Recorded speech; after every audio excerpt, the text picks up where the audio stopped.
Welcome back to another episode of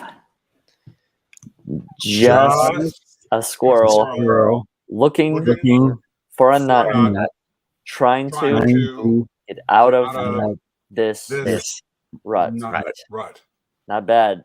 Not bad. The trick there is the slower we go, the better we get. Exactly. And a chorus of 4 can actually sound pretty doggone good, especially when everyone's got great voices like you folks are.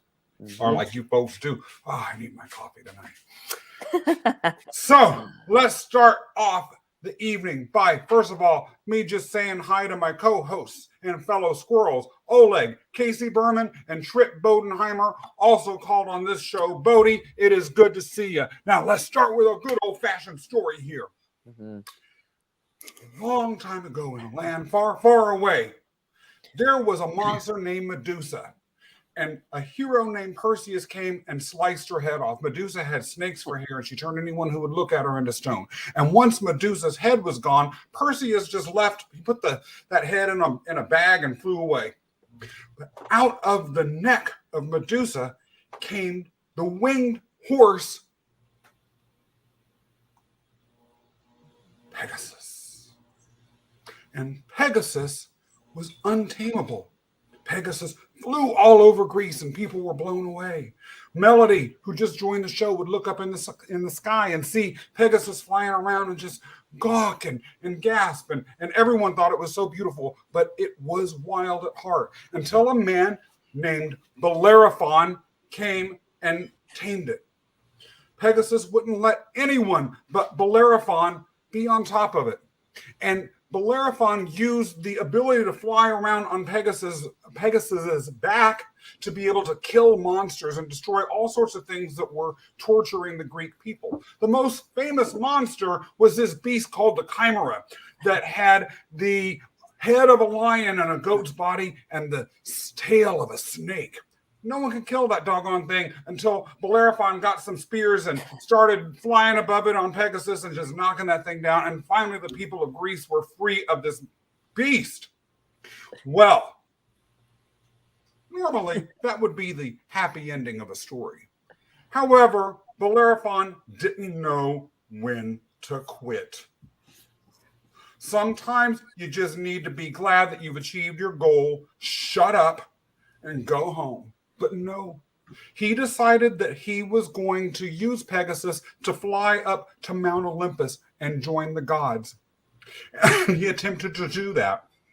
Well, Zeus was having absolutely none of that. And so he sent a little gadfly to start nipping away at Pegasus's rear end. And Pegasus got irritated and started shaking around. And before you knew it, off came Bellerophon, and he flew from the heavens all the way above down to the ground and slammed into a field of thorns.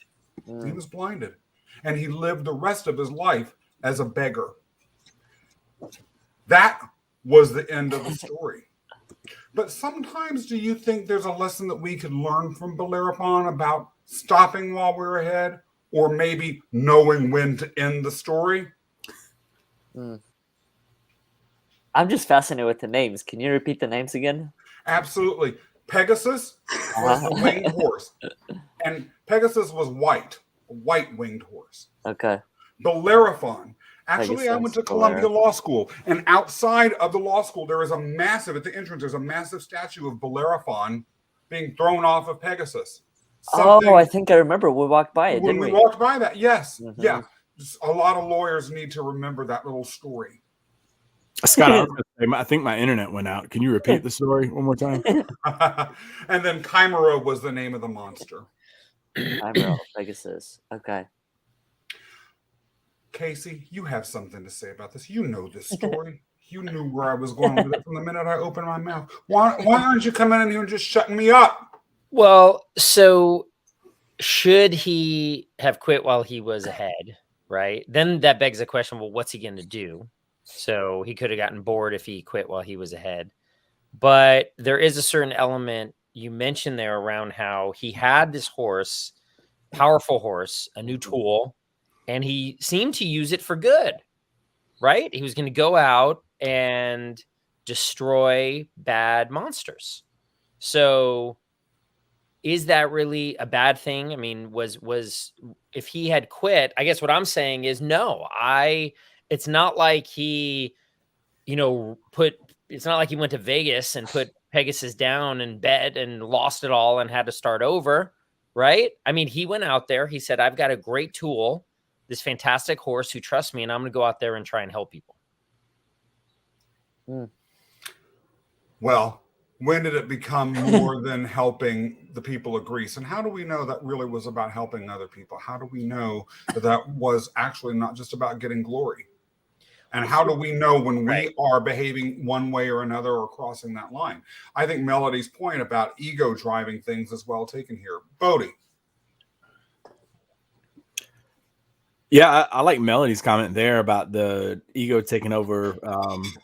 It's time to pause. And for me, I actually took a different take on that because during your story, which Scott, I will tell you right now, you're one of the best storytellers of the imagery, the words, everything. It's amazing. I can listen to you all day. But I was taking a little bit different twist on it because I was looking at it from like a brevity standpoint. And I see that a lot, even with society like it is. We're so conditioned for everything quick, instant, to the point, to where I think that they say the average, I saw some study about the average person listens for about 3 minutes and then you start to cut off. And I was like, let me see how long Scott goes with this. Went about 5:12. So what'd you say? Can you repeat that again?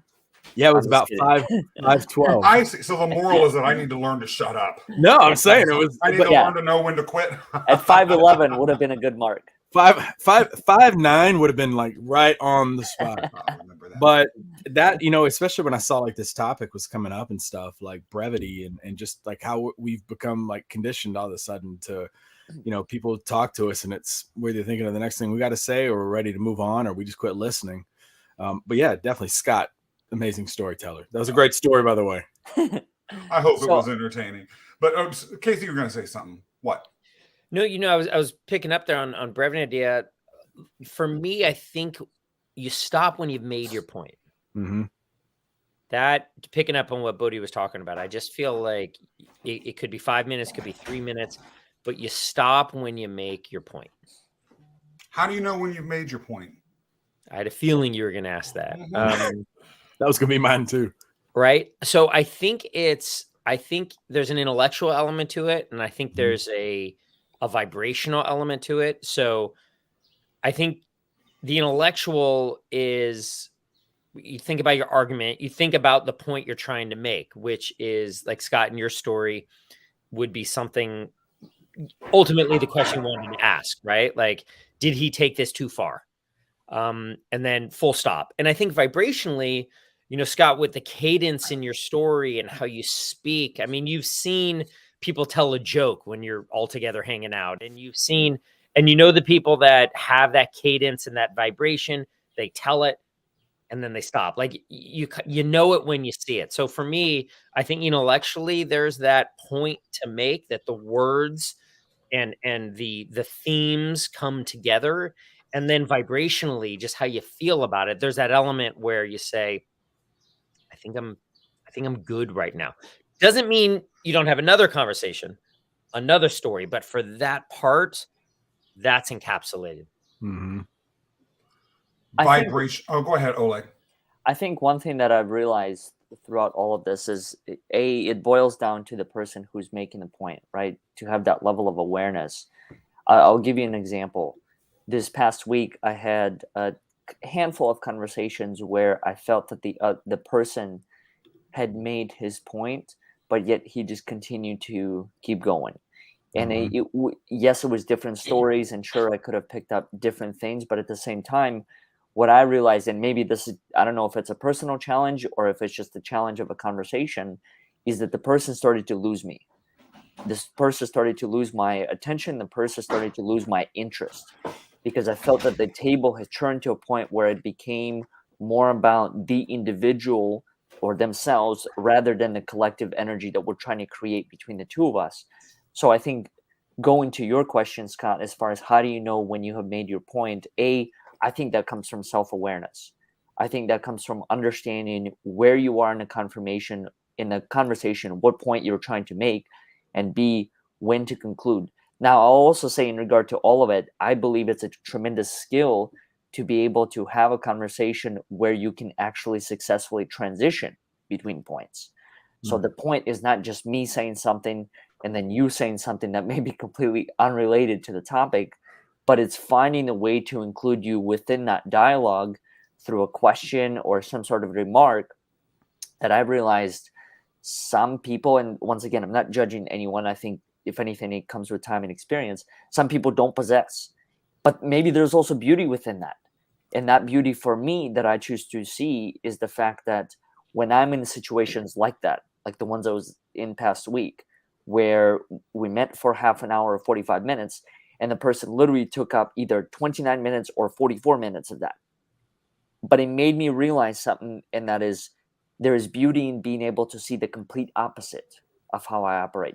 Casey mentioned this many weeks ago. I sent him a text. We were discussing a possible theme for Tuesday podcast. And the theme there was, is there value in negativity?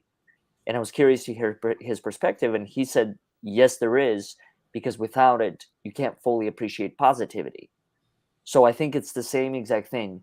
When I'm in situations like that, and the person, let's say, takes up the whole time talking about themselves, which I'm doing right now, it's but it creates that perspective. And I think in my opinion, if we don't have it, then there's nothing to appreciate about the other side of it. I got to say hello to Jessica. Welcome back. The four squirrels are good to have you in the room with us. It is always a good time when Jessica is here. And so Jessica and Melody and anyone else who's watching and participating, thank you for being here. Now, I don't know if any of you all or anyone watching or listening has ever seen that 70s miniseries, I, Claudius. Have any of you seen that before? Mm-hmm. What is that? I, Claudius. Wow. Okay. So it's an incredible, riveting miniseries. And the main character is a Roman emperor who is disabled, named Claudius. He's disabled from birth. He has cerebral palsy.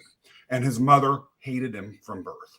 And at midway through the series, his mother calls him in for a meeting and she says goodbye. And he says, are you going somewhere? And she says, yes, I'm going to kill myself.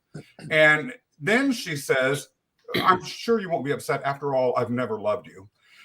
And then she says, and besides, I've always believed it's better to leave before you're kicked out. So I'm just going to kill myself now.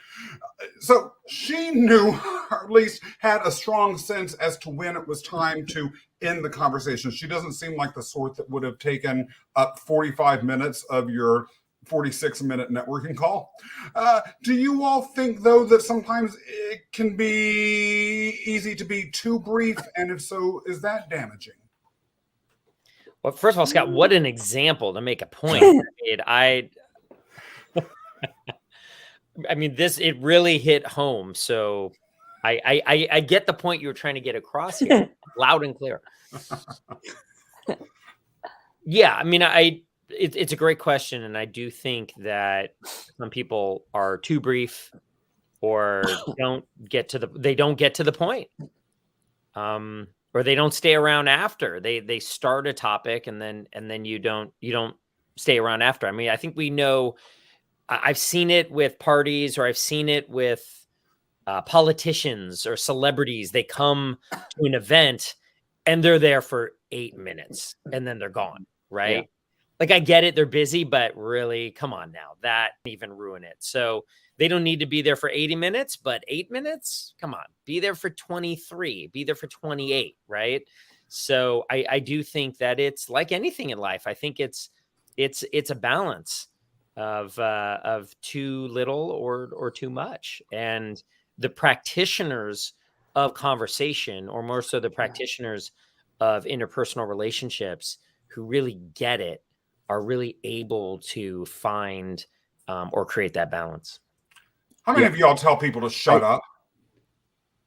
Well, that's kind of my job. So, yeah, I find myself doing it when people are talking, and now I'm not going to tell them that.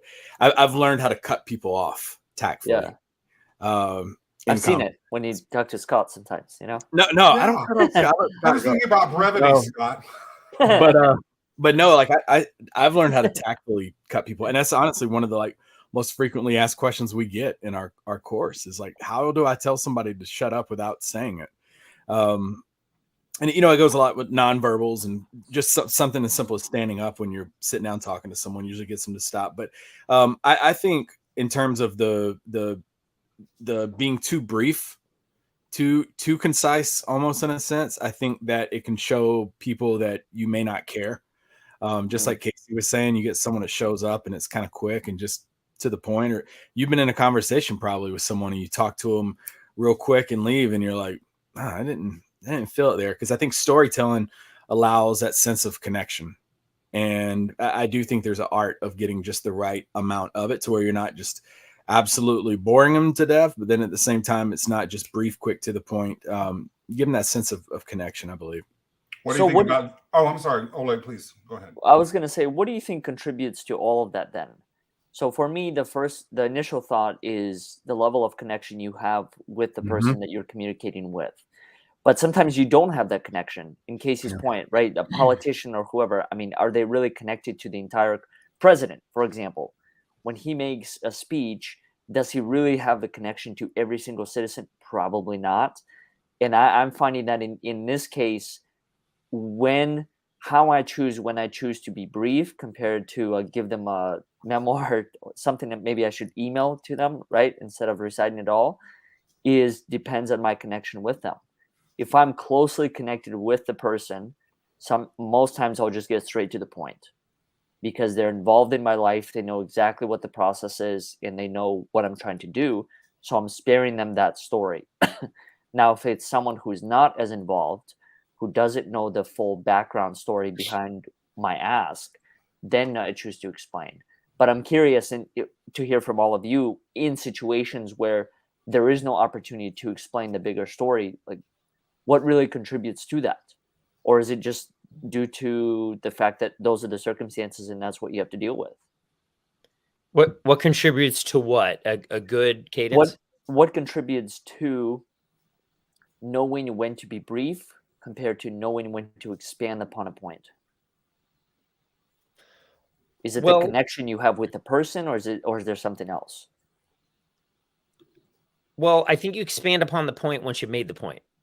And so first you want to make the point. And then when you make the point, the way I do it, and I think of this when I'm being interviewed, I think of this on a work call. I think about this with people who are not family, but I do it also. I mean, even with my kids, I only have so much of their attention and my wife's as well. Right.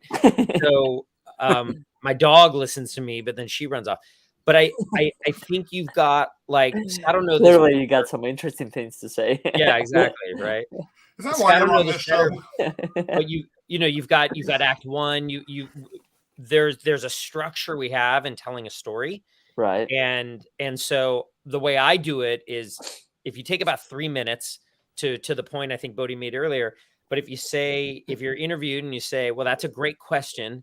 For me, it comes down to these 3 main areas, and a power of 3 is what I like. People they're like, okay, I get it. Casey's going to talk about 3 things now.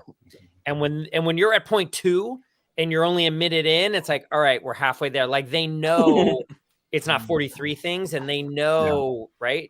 So then you get to point 3 and then you tie it up at the end. Right. And so it doesn't always happen that way. But good storytellers, people who interview well, and something I've tried to learn is really to have that structure. And not that you want to give away the punchline, but I want to give away the roadmap I have ahead of them. So they're like, I got 3 things to listen from Casey. He's not going to bore me to tears.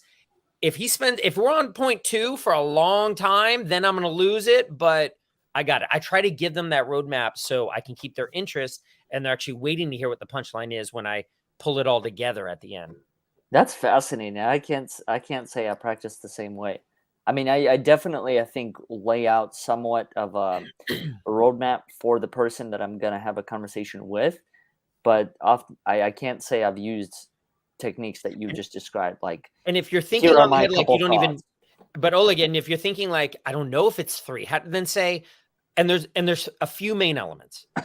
There's 3 to 5 main elements, right? Like if you're making it up as you go along, you don't need to say 3 if you don't really know it, but it's not 18, right? It's 5. They're like, okay, I'll listen to 5, right? So I do think setting the stage is like really big for an audience. Setting them up for it. Anytime I'm standing in front of word. Setting the stage.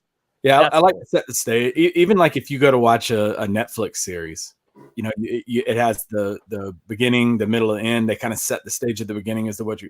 But what happens when you watch a series or something, or you watch a show, and the ending falls flat? Then it's like, oh, you've taken me on this ride, and we've all had those moments where we've told a story to somebody, and it's like, wait, was that it? I feel like there was more to it. Like they don't feel that sense of closure to your story. Right. But I think I definitely like what Casey said about just, hey, I got to tell you this incredible story that happened to me. Hilarious. Let me tell you about it. Set it up for him. I also think to a degree, maybe it goes back to the expectation that I have for the story to begin with. Something that I've realized over time is that not every story is going to be a masterpiece. I mean, Bodhi, you brought up a really good example of Netflix. How many shows are there that you truly don't watch, if we're being honest? For me, it's quite a few. And I'm finding that it's because my bar is so high based on the ones that I have seen and that did captivate me and took all of my attention away or kind of sucked me into those moments. So I'm finding that if anything, it's more so understanding that not every story is going to be a masterpiece, and some are truly going to be a miss. Yeah. I think for your audience too. If you take Scott's story in the beginning, Scott, I wouldn't expect him to set the stage because it's more creative, but I think there's a generally accepted idea that if you're kicking off a show, that intro story is going to be short. So that's the other angle. Instead of saying I've got 3 things to lay out here, I think we expect Scott, like at 5 minutes, like, yeah, that's it. You know, he's not going to take 15 minutes because that would then be more than an intro. Yeah, hopefully not. Yeah, that would be like the podcast of his own. That would be the podcast of his own. What do you have to say to that, Scott Mason? Yeah, I think I think there's a lot of things embedded in that, right? Like, what are you putting into whatever that time frame is? How strongly are you presenting what it is that you're trying to say? Are there details that are relevant, or why are you adding details that may add to the story or detract from it? For instance, some of what I was trying to do, and I told the story at the beginning, was flesh it out, make it seem real to people rather than abstract, or to bring a sense of color to it. Some people may like that, some people may not. Are you just blathering on and on and on without any point, without any intention? Are you going off on tangents that have nothing to do with anything? Well, if you're going off on tangents, they better actually circle back to the end. And as Casey, I believe, mentioned earlier, the punchline, and as you mentioned, Oleg, the punchline of the story or the point of the story needs to actually resonate. So I am, in theory, inclined to try and structure points that I make during a job interview, and especially during a speech, along the lines that Casey mentioned, with following the rule of 3, or at least the number of points clearly outlined, and then tying it back together at the end. Now, my little teeny tiny excuse for a brain can't always do that on the spot. I'll admit, I don't have that gift.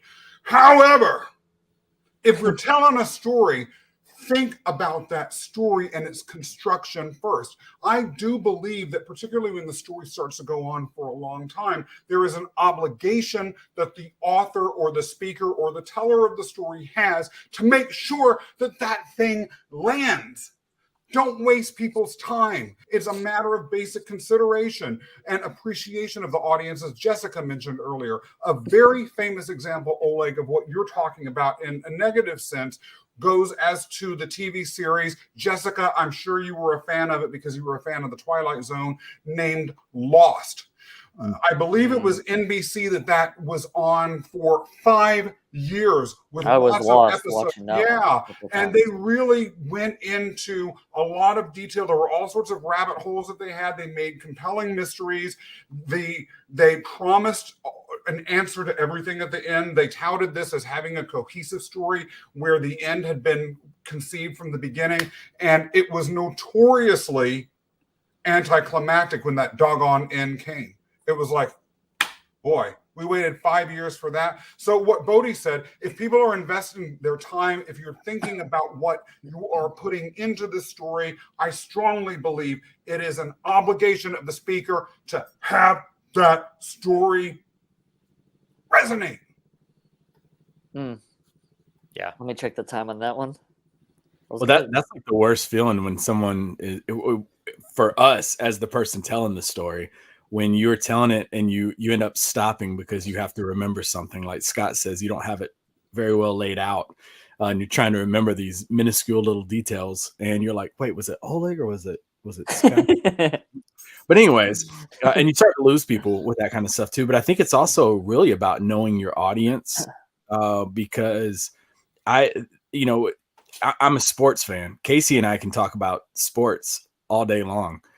My coworkers cannot. And if I go in there, and Casey and I were, even Oleg got caught up in us talking about baseball earlier. But if I go in and I try doing that tomorrow and telling the story about going to a baseball game and everything, they may not pick up on little details that I have that I think they should. And I've lost them just because it wasn't appropriate for the audience that I was intending to deliver that story to. Yeah. And, Oleg, to your point earlier about how do you do the follow-up, if you have the power of 3, then they can say, well, that's interesting. I'd like to pick up on point 2, right? Like, let's tell me more.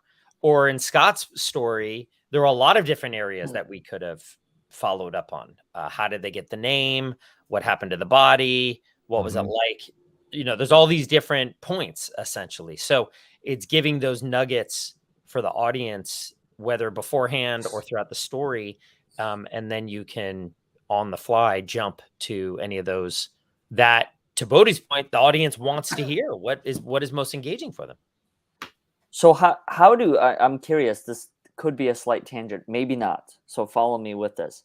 How do you deal with situations where the person tells multiple stories within the story, and you sitting there and listening and trying to understand which of the points do I want to carry on with?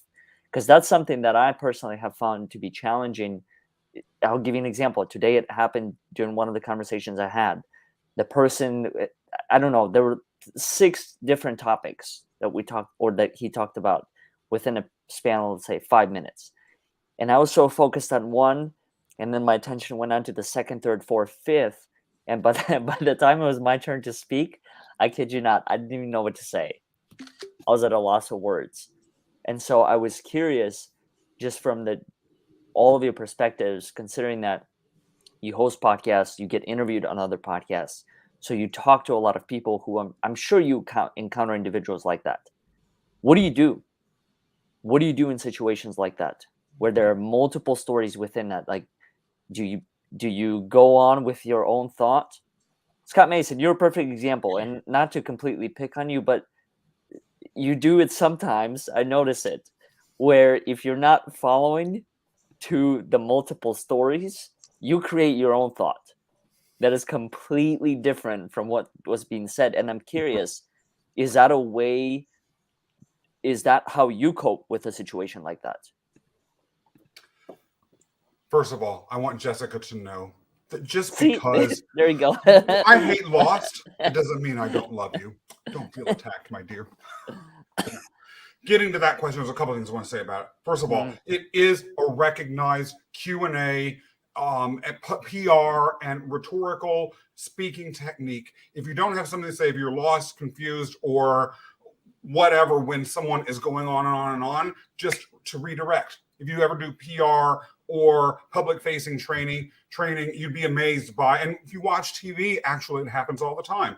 Someone, for instance, if there's a debate on TV about guns, someone will say, well, how come guns are so easily accessible and people are getting killed because of it? And then someone will say, well, the real issue is how we treat the mentally ill in our society.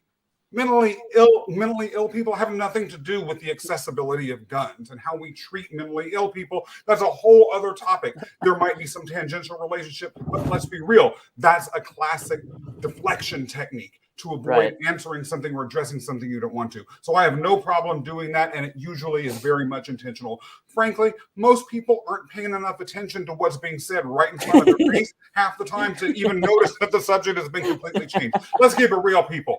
I will also say this: when people tell stories within stories, it can be because there are too many thoughts in their mind, and they haven't developed the self-discipline from a rhetoric perspective to be able to suss out the irrelevant verbal junk from the main point. However, it can also be a sign of brilliance. For instance, a very famous example of this, raised to an art form, is within one of my favorite books ever, the Iliad. It contains many myth after many myth after many myth. And every mini myth is an independent story that reflects directly back on the larger themes of the myth. Sometimes just purely allegorical, sometimes it's foreshadowing the entire story. But that is a sign of genius. Casey or Bodie, argue with me, please. Casey, he told you you got a phenomenal testimonial here. This can go straight onto your speakers page. That needs 5 stars with it. For me, Oleg, your point was, where do you go with the tangents? I think people, I'm not a big fan of it's an easy argument to go to that people don't have the attention span anymore.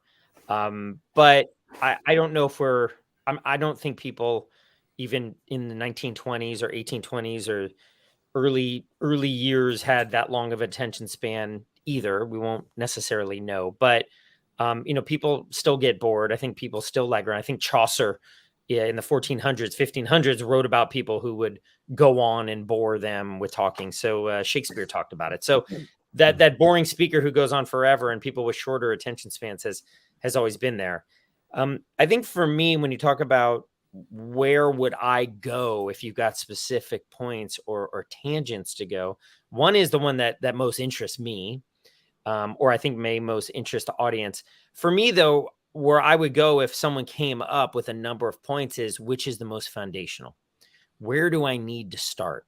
So if I had a speaker and someone had, or I was being interviewed, or I was interviewing someone, or whatever the case may be, where I'm going to go is, all right, what do I need to understand first?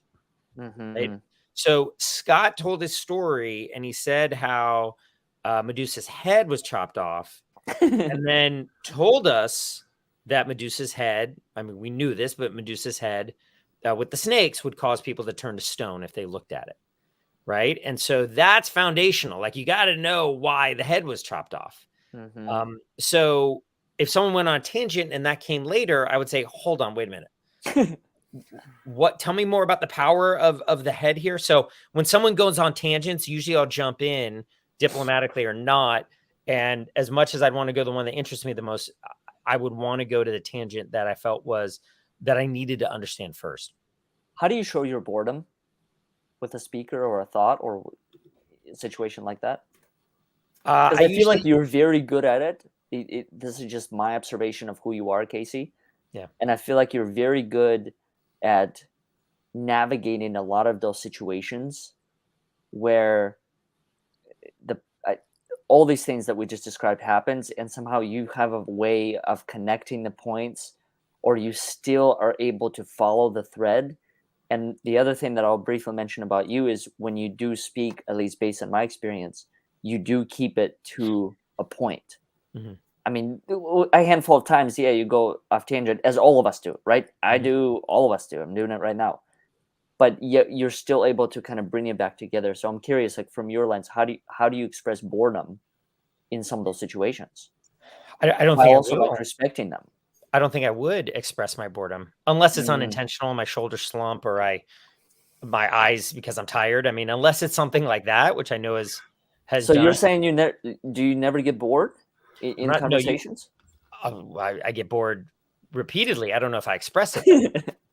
I keep it inside out of respect. What I will do, though, is I will cut the conversation shorter. I don't know if I'm as tactful or as expert at it as Bodie is. I want to learn his tips, but I think for me, some of the things I use are, in the interest of time, or I want to let you get back to the office. I want to let you get back to your thing. Right. That's a good one. Yeah. Yeah, one quick second, right? Like there are ways I sort of jump in a pause and use the clock or something like that. So I usually won't express my boredom, but it's in there if the person's boring me, sure. I've just got to interject. Jessica's on fire tonight. Yeah. I usually never ask boredom. I can't just say like, holy cow, this is killing me. Right. I'm very much a visual learner. So that's why this whole topic today interests me. You have to be on like a Scott Mason level of storytelling to really keep me compelled for quite some time if you're going on a span of talking for a while. But for the most part, like if someone has like multiple points that they want to talk about and they come to me, I need to be like, all right, I'm going to have to write this or I'm going to have to, there has to be some sort of flow, some sort of structure to it. If not, I will be that person that will say, well, hold on 1 second. Why was their head cut off? And I will interject and tell you I'm not following you, because the worst thing for me is to let it keep going on, because I've done this before, and then you're really lost. Yeah, by the time they wrap the whole thing up. I hate watching. I'm the one who will watch a show, and I will stop and rewind just so I can get caught back up to where I was, as opposed to get to the end of the episode and being like, I have no idea what just happened. But if I do find someone is just going on and in brevity, which is funny, y'all mentioned Shakespeare. Brevity is the soul of wit by Shakespeare and Hamlet. I will say, okay, well, just to stop you right there, I do it on the podcast. Just, hey, sometimes guests will get on. I say, tell me a little bit about yourself. Well, they tell me their whole story. And I'm like, that's a lot to unpack. Let's From go birth back until now. Yeah, they will. So I will be a little bit contrarian here. So for much of my life, particularly when I worked in government with these tyrannical deputy mayors and mayoral aides and legislators, and oh my god, I did develop. Well, just yeah, the word choice. I love it. It was accurate. I pretended that Medusa had looked at me, and I just sat there like a stone statue, no matter how bored or irritated I was, and I developed quite an expertise at that. But then later in my career, when I worked particularly in the nonprofit world and some of the more senior jobs where I had a little bit more of a luxury in terms of how I could behave, and where I felt like I was old enough and had enough gravitas and room to navigate as I wanted to, I didn't give a doggone. I would express it. There was one time I was with this meeting, and this woman, it was a PR woman for a company I worked for. She went on and on for 35 minutes, I think. And I sat there and I just put up my hand on the table and started, strumming my fingers and and then when she said, and then next, I rolled my eyes, did like that, and then I started to, take off my shoes and all these sorts of things, and she still went on and on, didn't do anything. And later, by the way, my CEO came up to me and said, Scott, you were making faces and rolling your eyes. I said, yeah, because she was boring. Were you actually staying awake during any of that?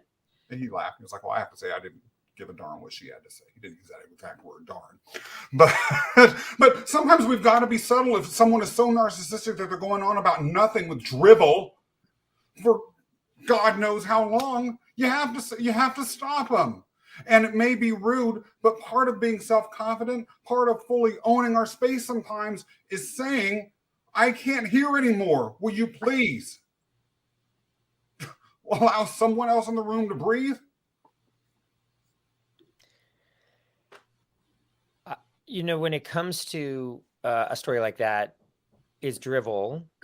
The person's probably knows that they're going on for too long. There's probably an insecurity. It could be narcissism. It could be an insecurity. It could just not reading social cues. It could just be it's an avalanche and they can't stop it and they don't know how. So it's gauging that. Unfortunately, people don't always know how to speak. It's definitely an art. One thing for me, that to go back to the point of making the point, I feel like for the most part, and this is what a successful joke is there's a surprise. And if he can lead up to a surprise of some sort, doesn't need to be the biggest aha moment, but if he can lead up to a surprise, that's really where the time is worth it. And so whether you're laying out the power of three, whether you're telling the story like Scott did, like this, like I didn't know that what happened ultimately to the rider. And you knew the Greek god would come in and try and get the humans. You knew that structure, but I didn't. That was a surprise to me. And so that's something as a speaker, the criteria for having a talk is, will I be able to surprise them? And, sometimes people close to you have heard the story over and over again. It's not the surprise, it's the comfort of hearing the story over again. But I think often it's that level of surprise, which a synonym for surprise could be teaching or telling me something I don't know or bringing value. So the aha moment. Aha. I've always found to be that what you just described, Casey, fundamental to public speaking. And the reason why I say it is because when I was first introduced to the space, and I won't name the people, but there were a lot of speakers who I looked up to. But after listening to them for a second or third time, I truly got bored because that element, what appeared to be as a surprise in the initial story, was no longer the surprise because it was the same exact bagel story. So it's like, how many times can you hear the same story with no iteration and be surprised and learn something new? And yet, don't get me wrong, depending on where I was in life, yes, I could pick up different things, even in hearing the same exact story. But I found how crucial it was to be able to learn and progress and to develop new stories, find new things to talk about rather than repeating the same exact one. I had another conversation with a person who does many speaking engagements, 80 or 100 a year. And his advice to me was stick to 1 to 2 stories. And I remember sitting in that conversation and thinking to myself, for me, personally speaking, that would defeat the purpose of who I am completely. Because then I feel like I'm really not growing in that experience as much. It's almost like I'm memorizing the piece, and then I might as well just recite it the same exact way. So I agree with you, and I think, thank you for bringing that to my attention, the element of surprise, the element of teaching something, not in necessarily to anyone else, but maybe also to yourself. Mm-hmm. And you just may not be able to surprise everyone all the time, or even some people. Yeah. Now, people who've heard a story, there's always new audiences. There's always new people being born. There's new people who are developing. And so while that story may bore you now, new people are listening to it, and that's okay. You think of your favorite bands, and that's also a good point. They're not your favorite anymore, but for people who are younger than you who are just hearing it. But you take a band like the Beatles, I mean, or Led Zeppelin. Tell me some more contemporary ones, but I mean, no, they never had a bad song. They just never had a bad song. There was a surprise. There was just in each song, you're like, whoa, so, and everyone's got their own versions of it. We have our own musicians that you like, and you may think they never, but then you think of other bands where you're like, oh, that was, nice try. But that's really where, like, the Beatles just always kept that surprise. They always kept something new. There was that originality. Like, all of their songs just kind of seemed to land even as they were evolving. So I'm curious, as kind of a follow-up to what you just said, Casey, and maybe you've answered my question, so pardon me for repeating this possibly. But what makes something memorable then?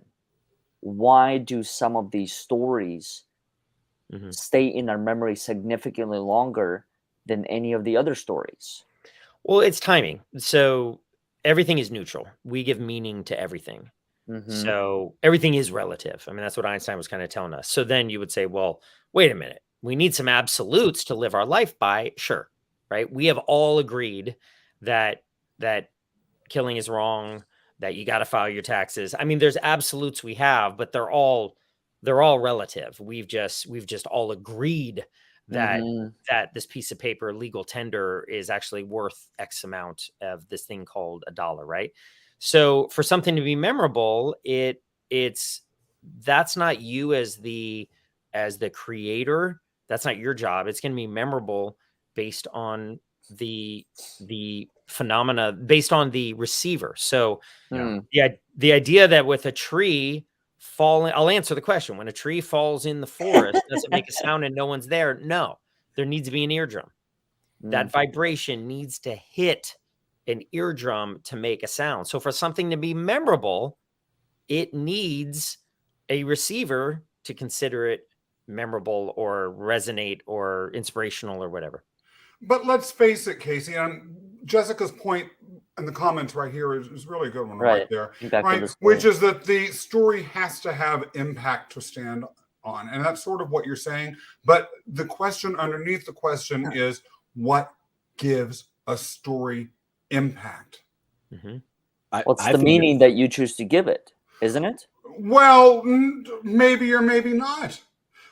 Because otherwise, how do you go ahead? Well, when you say who were you talking about? And is that story one that lends itself to meaning? Look, there's an author named V.C. Andrews that I read when before I was born, because I'm only 26. And she had all these stories about children getting locked away in attics by mean grandmothers over and over again, being fed poisoned donuts. And it was ridiculous. It was ridiculous. And all these stories were the same. And this had no meaning. It had no meaning. Yet people read these, and the stories were all, she published like 2,000 of them. They were all the same lot. Clearly something was resonating, and there was meaning, but what was that meaning? Or maybe there was no meaning, and that's why people liked them. And so if the latter is in any way possibly true, people want to be entertained, then maybe meaning isn't a requirement. And if so, what makes the story land? I think it's got to relate to people in some way, shape, or form. Like the meaning, I think, for a lot of great speakers, like I'll just pull someone like Simon Sinek. Simon Sinek does a lot of great leadership speeches, has a lot of phenomenal stuff. My wife cannot relate to his story. She cannot, it doesn't register very well with her when she's listening to him. He doesn't have that relatability to his stories. And I also think that a lot of times, even going back a couple of moments ago when Oleg was talking about, sometimes we tell a story so many times that we get bored of their own stories. And then that, the audience can feel that. And I think Jessica made a good point as well about it's kind of like the Mark Twain quote, never let truth get in the way of a good story. Just keep adding to it, letting it build a little bit more. But yeah, I think definitely relatability is a big thing. You can have the greatest message in the world, and I mean, politicians will stand up on stage and talk, not clicking with me, but it may have a great message. Does that come from experience? Relatability? Knowing your audience, I think it's probably the biggest thing. Mm-hmm. For me, when you think of impact and you think, what makes a story impactful, there's ways to deliver it. There's mediums. Then there's the messenger, which Bodhi's talking about, of who's actually going to deliver it, whether it's male, female, whether it's a certain race, whether it's a certain level of experience, and so on. But for me, when you think about what really impacts, it's either going to impact you because it scares you or it inspires you. It's either going to come from, there are really only two emotions, fear and love. Mm-hmm. If we're able, and love, collaboration, confidence, and all of that, if you are religious, or even if you're not, but if you connect with the universe and the flow and all that, there is no fear. Infinity is only one. It's unity. I mean, yoga really means unity.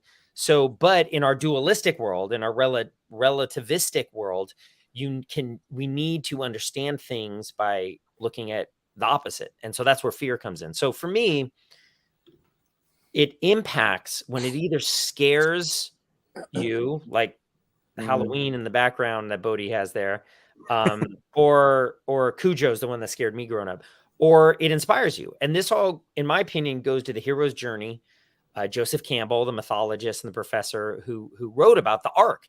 And you go to really any story, whether it's Star Wars, The Hobbit, whether you want to go to Laura Croft, whether Indiana Jones, or you want to go to the new thing, Superman, Marvel, there's the hero's arc. Now, some of them are told well and some are not. But the thing that really impacts me is we're all on our arc here in our life.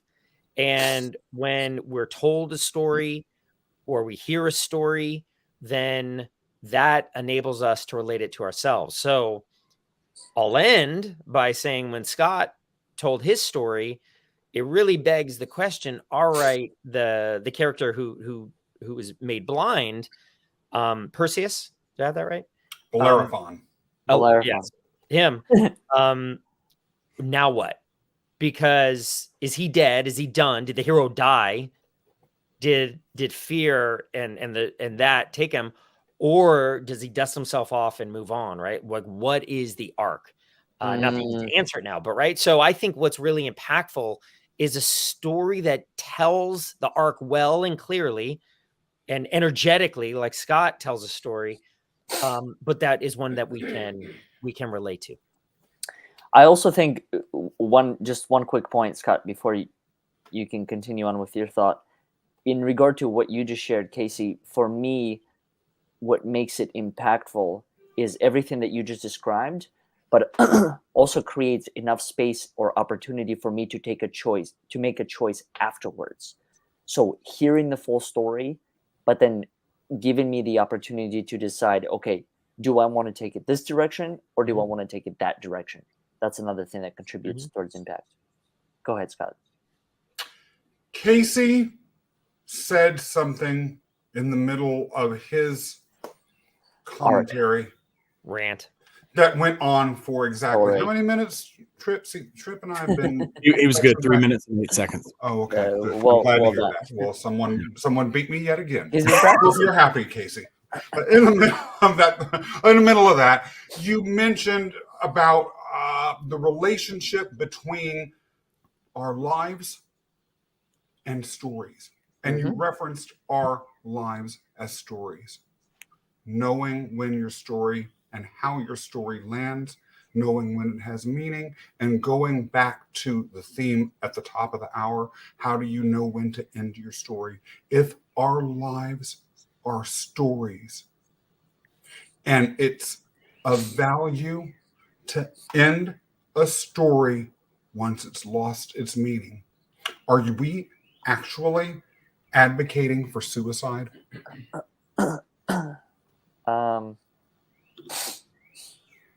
I can't say that I am not advocating for that. I think if anything, what I'm advocating for is knowing. It's a good question.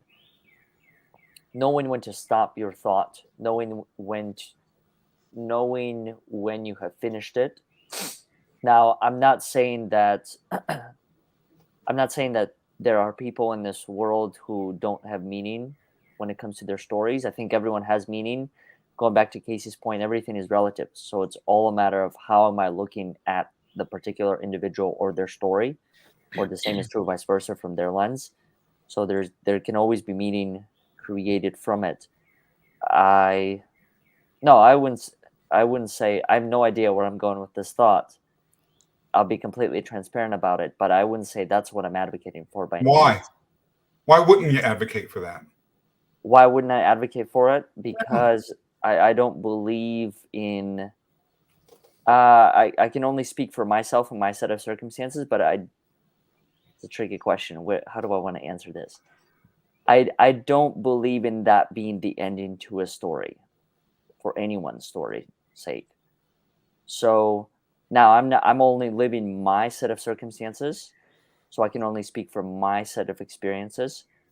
But I do believe that I genuinely believe everyone has value, regardless of whatever chapter they might be in their lives. And I don't think that's, I don't know. It's a good question. That's how I could answer that was a rant. I could say, I don't know. That was keeping it real. Bodhi, you've been conspicuously silent recently. It's a tough question. It's a tough question to answer. That's why I'm turning this over to Bodhi, because he knows how to handle that sort of thing. So for me, I think we all, everybody has value. Everybody has purpose, whether or not they found their purpose or not. I think everybody has it. And I think, the interesting thing about this topic was it was, we're talking about this almost like storytelling, like at a, over some cocktail shrimp or something. But for me, I think if you look at our whole lives, I think we are continuously writing new chapters. Even if you look at Stoicism, it talks about how we these different versions of us die, and we have newer versions of us that arise and start these new stories and new journeys in our lives. And I think that until the day we die, I think that we are writing new chapters, creating new stories, having new things to share with people. And no, I absolutely. I'm a military member, but definitely not advocating for that at all. I definitely think there's resources and people that definitely out there, including myself, regardless of who you are listening, that can help you out if you're in situations like that. But no, I think everybody's got a unique journey to tell. I think everybody's got a unique path that they've taken through life. No one story is the same as anybody else's. Yeah, I think the most important thing is that you write your story and not having somebody else write it for you. Something I've been big on lately. You take the pen in your life and not let others write it for you. So Scott, I would answer that I don't think we are stories. I know I just said that we are stories. Let me make clear. I don't think we are stories. You mentioned in your point, we tell our stories, and do we need? What if our story doesn't have meaning or purpose? So I think Thomas Jefferson was wrong. And when he said, pursuit of life, liberty, and the pursuit of happiness, that part. If you're pursuing something, you inherently don't have it. And guess what? In our consciousness, and particularly in our economic system, that carrot, there's a good chance you're not going to get, because there's so much FOMO that once you get something, you want something else. And in some ways, that's a beautiful thing, because we humans are ambitious. We're excited with what we have, and we're excited for more and all of that. But I think he's wrong. Like, I don't want to pursue happiness. Happiness is something that I have internally. And the great sages have said it's always within us. There was a story, I don't think it was Greek, but it was about where to hide the secret of happiness. And do we go to the moon? Do we go to the bottom of the sea? And the god said, the humans will find it. They'll build a ship and they'll find it. And finally they said, I know where we should hide the secret to life and happiness: within humans. They'll never look inside, right? And so I say all of this because if we're searching for meaning, we're not going to find it, or we're going to find it in the short term. We aren't stories, we tell stories, and they're fun. But a story etymology is literally a connected dots that we think between these narratives that makes sense to us. I mean, the myths, the stories, George Washington and the cherry tree, this is all to help us make sense of things. Science has come in the past few hundred years to make sense of things. Otherwise, we had many other myths and stories. But really, we just want a level of control, and we don't want to be afraid anymore. What is that big fireball in the sky, right? Well, it circles us because Earth is the most important thing. So I don't think we are stories, and I think we tell stories. And we can find meaning, but I would encourage everyone to know that they don't need to pursue it. They don't need to find it, because oftentimes you won't. And then you're really screwed if this thing you really think you need, you can't find. So I don't think that if you don't like your story, or you don't find meaning in your story, ultimately leads to just calling it quits. Not at all. The story is there just to make sense of things. And I think Jefferson is wrong, because to make sense of things, we don't need to pursue anything. It's already right inside of us. Scott, this is a question. You can't leave all of us hanging. You've asked the question, so you're on the hot seat now. No, I love it. Why do you advocate for one ending to one story and not the other? In this case, life or death. Hey, because sometimes it's fun. No dodging. Sometimes it's fun to just ask provocative questions and let other people dangle with it. No, but it's an interesting thought though. Why do you advocate towards one? What? Not even you, but maybe all of us. Why do we advocate towards one and not the other? Why do we advocate towards being able to live up to 80, 90 and not be able to end it at 25? It's interesting, sort of tying that question in with Casey's remarks, as well as a personal conversation that Oleg, you and I recently had. Oleg and I had a private conversation recently through text about Jordan Peterson. Just very, very briefly, something that he said online and we were just talking about. And I happen to be, in this very moment, reading a fascinating book by Jordan Peterson called The Maps of Meaning. And it is his take on the underlying meaning of myth. By the way, I believe a friend of yours, Bodie, was the person who introduced me to that book. Josh Stewart, who's a brilliant genius. Yep. Thank you so much for that. In any event, one of the hypotheses or the theories that Peterson is setting forth is that there is a current state that we are always in. And we are usually dissatisfied with that state. And so we imagine another state in the future. And stories and myths are basically the maps that we tell ourselves to help us get there, particularly if there are obstacles along the way. These obstacles force us to reframe our narratives, reframe our stories, and then we have to create some new roadmap. And the myth, particularly if it is a myth that has an arc, like the heroic myth that will help overcome or reconfigure the world, helps us get to either a new outcome that we desire or to the original outcome. And so my belief based on that, and I'm not a huge adherent of Joseph Campbell's theory of the monomyth, and there's a lot of people that don't agree with that. So I'm actually glad you raised him, Casey. And I'm not 100% in agreement with Peterson. However, I don't think Peterson is off base about this completely either. I do think the idea that there are desired outcomes that we seek that are better than the state that we are in force us to then make choices about what the stories that we tell ourselves as allegories or as our ways of imagining in a simple way how to get to that desired outcome force us, if we commit to that way of thinking, which we do, to make choices about what the ending of the story will be. So what is your what is your take on that as far as why you advocate for one ending of a story compared to the other?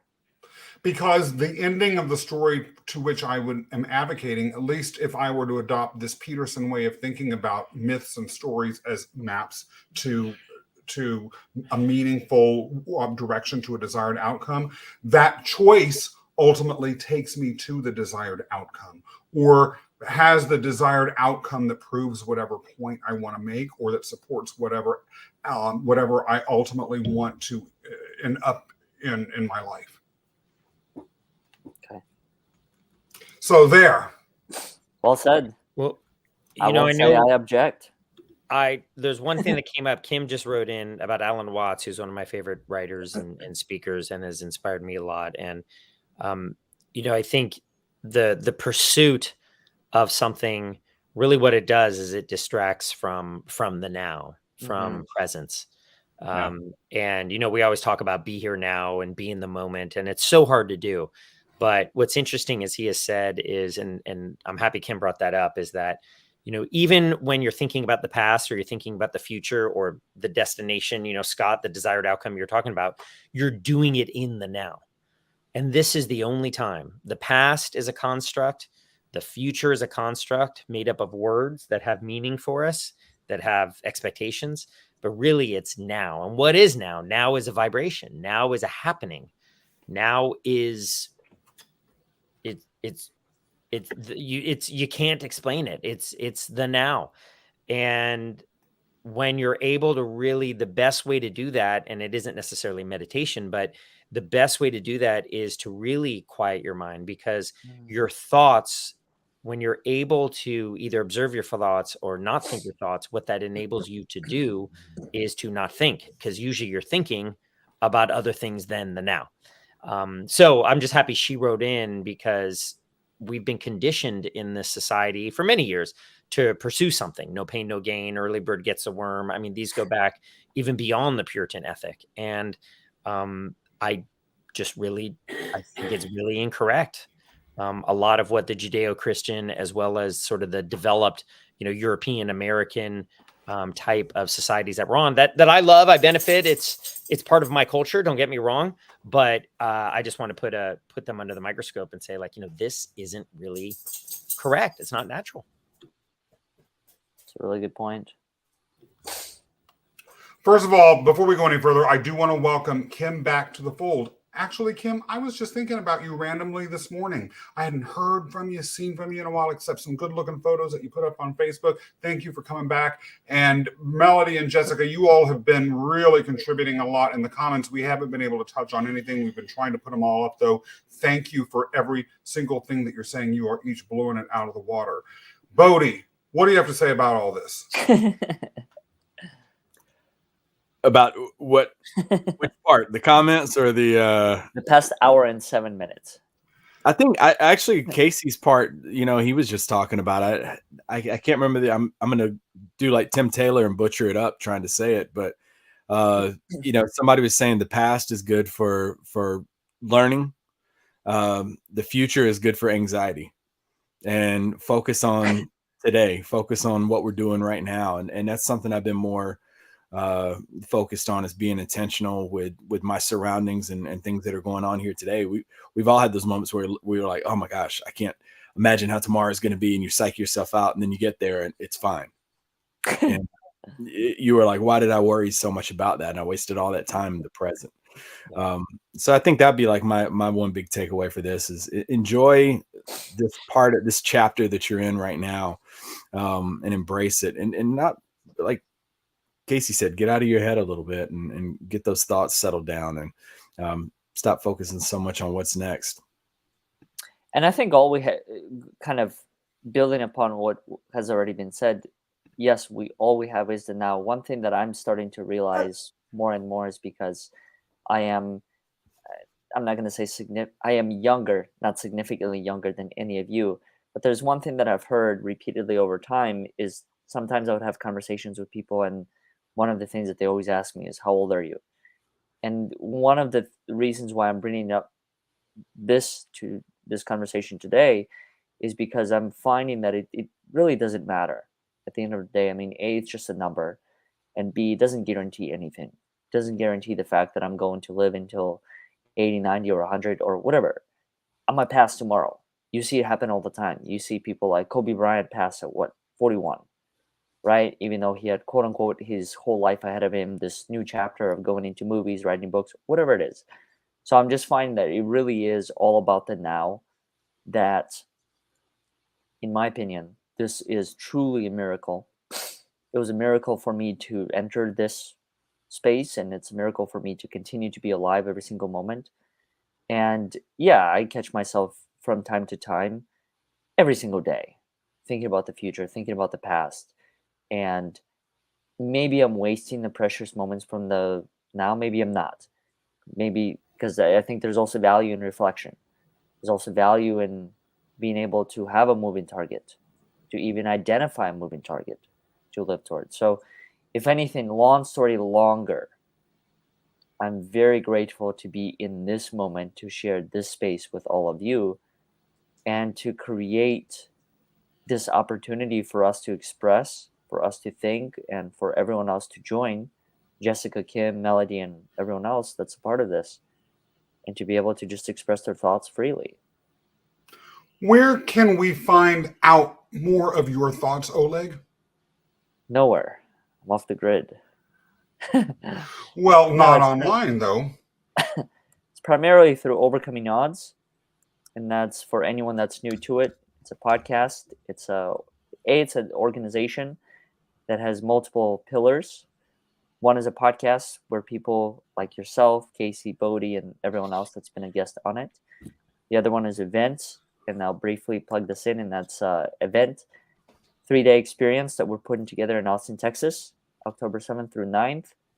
Mr. Mason and Mr. Berman will both be a part of it. Bodie, don't feel left out. we'll find a slot for future for future ones. Yeah. But it's an experience for a similar conversation, and that is where we're able to identify our fears and transform them into whatever that's needed in order to be able to move forward. I've struggled with this for many years. I didn't know how to make this transformation, and I think with your help, as well as many of the other people, have been able to identify it. So I'm going to end my story there, consciously, And pass Casey, the torch to Mr. Berman. Yeah, you can find me at leavelawbehind.com. I help unhappy attorneys to leave a legal practice they don't like and to move into non-law alternative careers that they enjoy, fit their skills and strengths, and pays them well. Bodie. TheShadowsPodcast.com. We are approaching our 100th episode pretty soon, and we're about to launch season 2 of Rise from the Shadows. Got some pretty sweet little artwork going here. Nice. It's behind the mask. We're going to focus on emotional, spiritual, physical, and social masks that we hide behind, and really good guests already lined up for that. So definitely check that out as well. All available at TheShadowsPodcast.com. Scott? Mr. Mason? You're turning the spotlight on me. PurposeHighway.com. Find me there. I like the brevity of that one. I know. Now, one thing that is just the right length is the ad that we have for our sponsor, Spectrum Designs. Spectrum Designs is a t-shirt, apparel, and accessory printer and embroiderer that employs almost exclusively folks on the autistic spectrum, a population with a nearly 90% unemployment rate. Spectrum Designs gives them real, meaningful jobs with actual career prospects. They're doing incredible work. And Oleg, tell us more about them.